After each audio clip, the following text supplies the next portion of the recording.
민주통합당 학생운동권 출신 의원들의 계파 모임인 진보행동이 운동권을 인연으로 486 출신 의원들이 다시 모이는 일은 없을 것이라며 계파 해체 선언을 했습니다.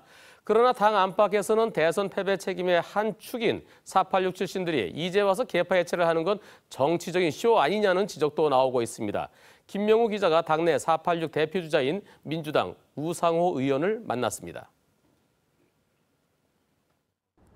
486 계파 해체 선언의 의미가 뭡니까? 해소해야 됩니다. 그래서 저희 총선 대선 패배의 책임을 지고 우리 소위 486이라고 불려지는 진보행동 모임부터 해체하겠다. 그러니 다른 모임도 좀 지금의 그런 모습을 좀 변화해서 좀 더 생산적인 모임으로 변화해달라. 이런 호소가 담겨 있는 것이죠.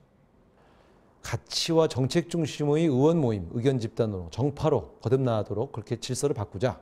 그래야만 당 혁신도 가능하고 국민을 위해서 일하는 생산적인 정당이 될 수 있다. 이렇게 주장하는 것입니다. 엄밀하게 말하면 486 정치인들 스스로가 권력화됐다기보단 당의 주류 집단이 필요에 의해서 486 정치인들을 끌어당겨 쓴 거죠. 이런 것들을 이제는 앞으로 더 이상 선배들의 들러리가 되지 않고 독자적인 색깔과 브랜드로 한번 승부해 보겠다. 이런 고민을 하고 있습니다.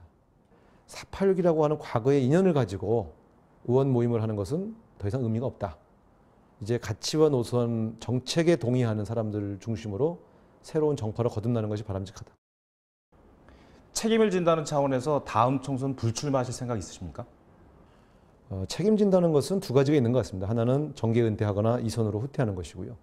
또 하나는 우리가 잘못을 저지른 것을 만회하기 위해서라도 좀 제대로 다시 해서 성과를 내는 것. 이것도 책임지는 모습이라고 봅니다. 저는 민주당을 재건하고 정치를 제대로 혁신해서 성과를 내는 것이 제대로 책임지는 모습이 아니냐 이렇게 생각하고 있습니다. 이 당의 운영을 이렇게 흐트러뜨렸던 데에는 친노 진영도 책임이 있고 또 소위 친노 진영을 대항 세력으로 삼았던 비노 진영에게도 없는 것이 아닙니다. 저희는 그런 책임 논쟁을 할 때가 아니라 그 두 그룹 전체가 다 정책과 가치를 중심으로 한 새로운 정파로 재탄생해서 더 이상 소모적인 대립구도를 갖지 않는 그런 정당으로 거듭나야 한다 이렇게 생각합니다. 원론적으로는 정당은 자기 후보를 내야 됩니다만 그러나 안철수 후보가 지난번 대선 때 후보 단일화에 합의하고 문재인 후보를 도왔던 유력한 대선 주자였습니다. 우리가 노회찬 후보에게 지난번 노원병을 양보했던 것처럼 저는 개인적으로 볼 땐 안철수 후보가 노원병에 출마한다면 우리 당 후보를 공천하지 않는 것도 좋은 방법이라고 생각합니다. 다음 대선을 앞두고서는 지난번 대선처럼의 후보 단일화 연대 구도보단 통합된 이 범야권 정당의 모습을 띠는 것이 바람직하다고 보고요. 안철수 신당이 만들어지면 당이 쪼개질 수도 있다고 보세요?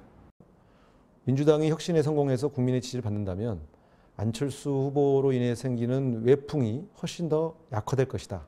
저는 이렇게 예상하고 있습니다. TV조선 김명우입니다.